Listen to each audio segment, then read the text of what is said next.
Ransom Joseph Randy Jackson, February 10, 1926 to March 20, 2019, was an American Major League Baseball (MLB) player for the Chicago Cubs, 1950 to 1955, Dodgers, 1956 to 1958, 2 seasons in Brooklyn, 1 in Los Angeles, Cleveland Indians, 1958 to 1959, and ended his career back with the Cubs, 1959. A book on Jackson's career, Ransom Jackson, Accidental Big Leaguer, was published in 2016.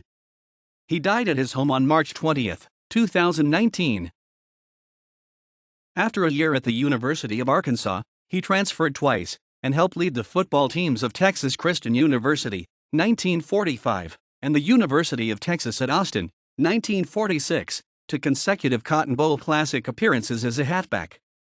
Playing baseball in college, he hit .500, .438, and .400. The Chicago Cubs signed him in 1947. On May 2, 1950, the 24-year-old made his major league debut. Ransom had 4 solid seasons at third base for the Cubs from 1951 to 1955.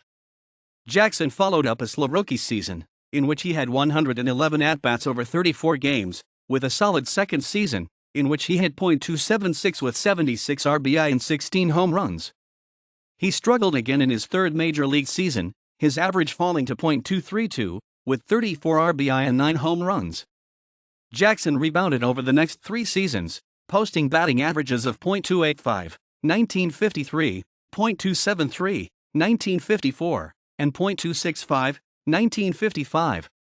His RBI, 66, 67, and 70, and home run, 19, 19, and 21, totals also rebounded.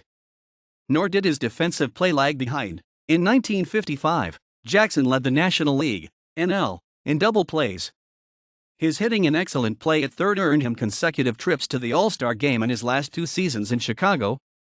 In the 1954 game, he came off the bench behind starter Ray Jablonski of the St. Louis Cardinals, in an 11-9 loss to the American League, NL.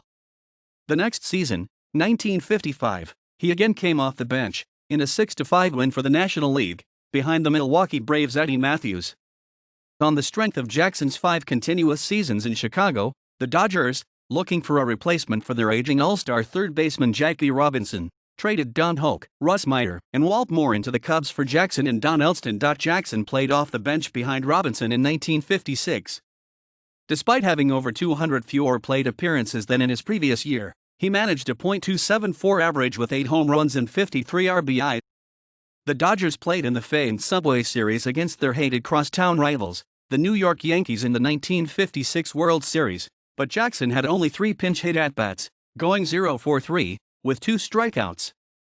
The following season, 1957, Jackson suffered a major knee injury, ending his chances to become a star for the Dodgers. He played off the bench, not appearing in more than 64 games in a season for the rest of his career. He totaled only 8 more home runs and 43 RBIs combined for the next 3 seasons. June 28, 1951, hits a home run in the 7th inning to help the Cubs Frank Hiller to a 1-hitter, winning 8-0 over the St. Louis Cardinals, facing just 27 batters. August 15, 1953, tied an NL record by grounding into 3 double plays against the Milwaukee Braves in a 2-0 loss. Joe Torre would later break the record.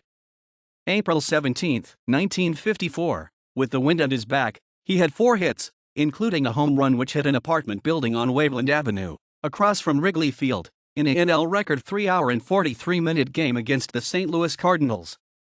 The Cubs won the game 23-13, the highest-scoring game ever between these 2 rivals, and the 2 teams combined for 35 hits, including 5 homers in a 10-run Chicago 5th inning, with Jim Brosnan the winning pitcher over Jerry Staley.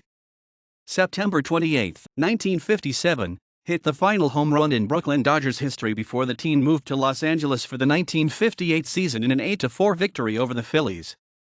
Another unusual game occurred on June 29, 1956, where he was playing for the Brooklyn Dodgers against the Philadelphia Phillies, who were leading 5-2 going into the bottom of the 9th inning. Pee Wee Reese was on second base when Duke Snider preceded Jackson with a home run which brought the game to 5-4. Jackson then hit a home run to tie the game, and on the next pitch Gil Hodges hit another home run to win the game for the Dodgers, being the only time in Major League Baseball history where a baseball game ended with 3 consecutive home runs. December 9, 1955, traded to the Dodgers for Don Hoke, 3-beat, and Walt Morin, a. At the same time, the Dodgers traded Russ Meyer, P, to the Cubs for Don Elston, PRH, and cash. August 4, 1958, purchased by the Cleveland Indians from the Los Angeles Dodgers. May 4, 1959, traded for Bob Smith, PLH, from Cleveland to the Chicago Cubs. October 8, 1959, released by the Chicago Cubs.